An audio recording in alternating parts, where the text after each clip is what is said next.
It's always lovely to look back at your younger days, and someone who might surprise you with what he got up to is Andrew Denton. Well, I knew he was a footy fan. I didn't realise quite how much. Ah, he's a tragic. The sad truth is, when I could have been reading Dickens or Shakespeare, I was reading Rugby League Week. To give you an insight into what a tragic supporter I am, back in the 90s when Souths were not travelling well, I went to watch us play Canterbury, a team that was going well, and we won. And so I came home to watch the replay on TV, and I was nervous watching the replay that we wouldn't win. And another bit of a footy tragic is someone you might not expect, and he looks like a halfback still, Tom Keneally. Tom, which position did you play in rugby league? Halfback. Of course. I had near me a bloke called Terry Gale who ran in the Commonwealth Games, and he was very powerful centre, and I used to get him the ball. But occasionally, when a girl was watching that I wanted to impress, I'd go for my own scamper, and the other team would be by then so traumatised by Terry Gale that I could get away with it. And John Hewson had a very special connection to Jubilee Oval, where the mighty St George Rugby League team played. Let's hear what he has to say. When my dad died, actually, we put half his ashes, of course, in the ground at Warrenora Cemetery, and the other half we spread on the oval at Gogga, particularly along the halfway line and the try line. Every now and again we call on the old man to do something about the defence about to cross it. Here we go. Kathy Lett. Oh, incorrigible. Well, just like you, Lex. Dad couldn't understand why their hoses were shrinking. And of course, it was because the kids were cutting off the end of the hoses for their bowls. And so we explained this. This was raised by Senator Bowen in Parliament, Canberra, and he got us sacked because he said we were, leading the young people of the nation astray. We used to call him Bong on Bowen. Did you know that beautiful Marsha Hines, very talented Marsha Hines, might not have been a singer? I'll let her tell you what she really wanted to do. I hate to frighten everybody, but at one point I was going to be a mortician.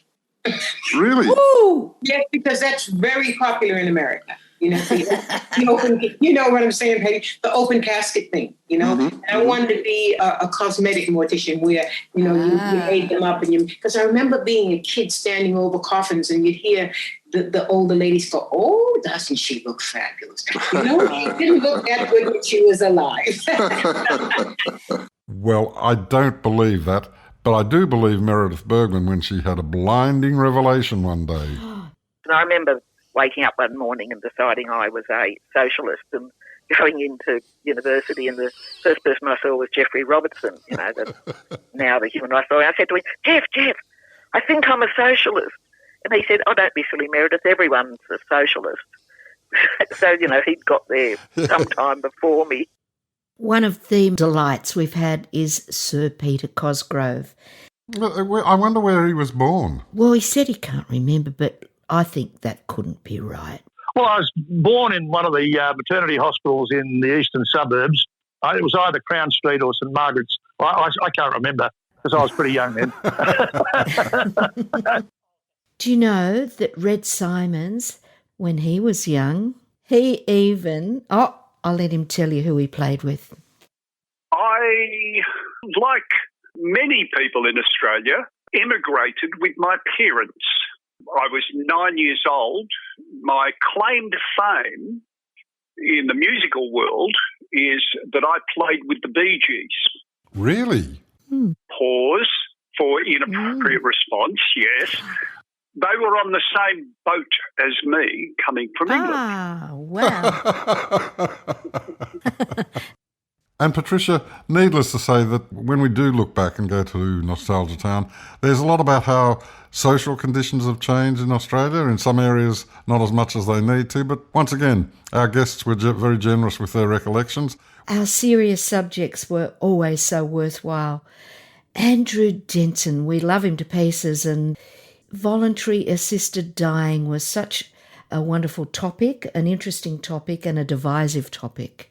What isn't in the mix, or certainly isn't in New South Wales, but is in other parts of Australia now, is the choice of, if palliative care doesn't work for you, and there are people for whom it doesn't, If it's not what you want to do, if you've just reached a point where you no longer want to be wired up to the machines that go bing and have someone else saying what's good for you, then you can take another path, which is to take control of yourself and determine how things end for you and at what time.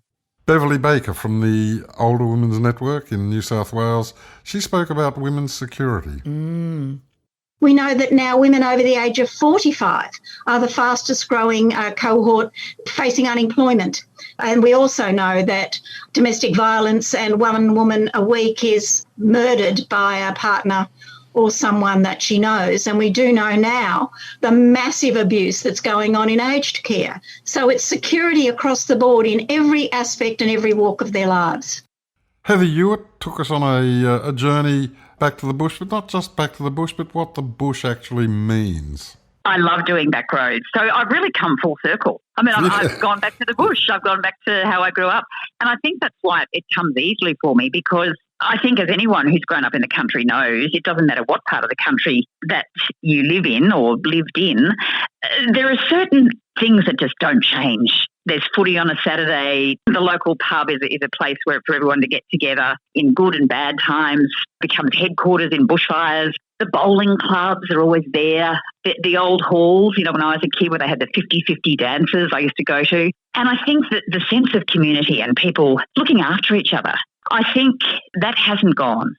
Some things have changed and will never go back to what they were, but I think those aspects of the country are still there. And when I sort of tap into that on back roads, I think it's a lovely reminder to people that those days are still around.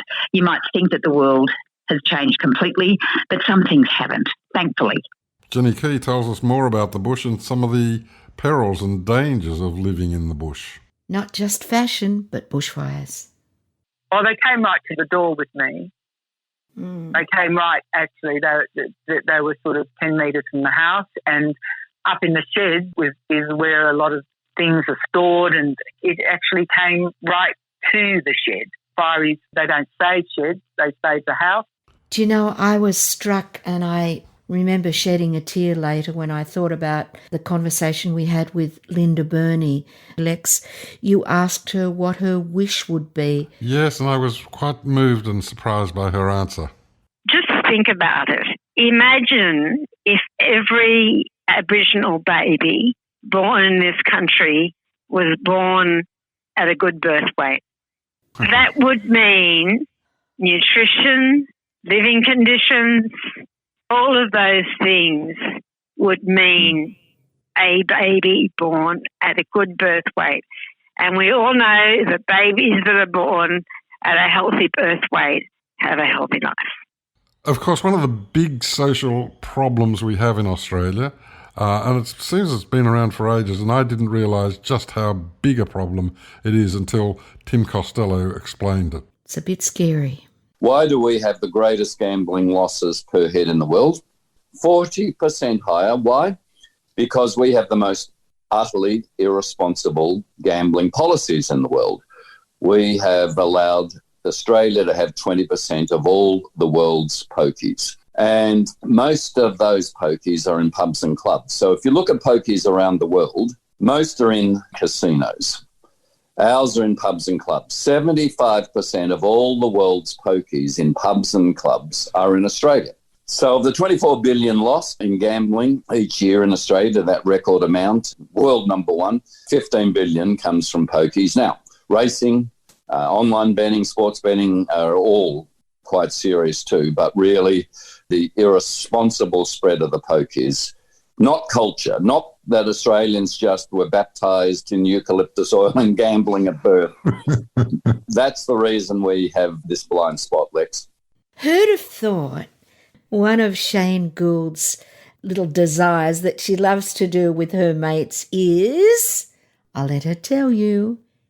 We go and have dinners together, breakfast, sometimes Friday morning breakfast, but we'll dress up. We say, okay, well, we're getting to the end of our lives. Haven't got many places to go with all our bling. So today when we go to breakfast, wear a necklace or wear a brooch or wear a hat. And so we dig into our old stuff and find a funny hat or a brooch or something that we could tell a story about what that meant to us. And of course, all of our nostalgia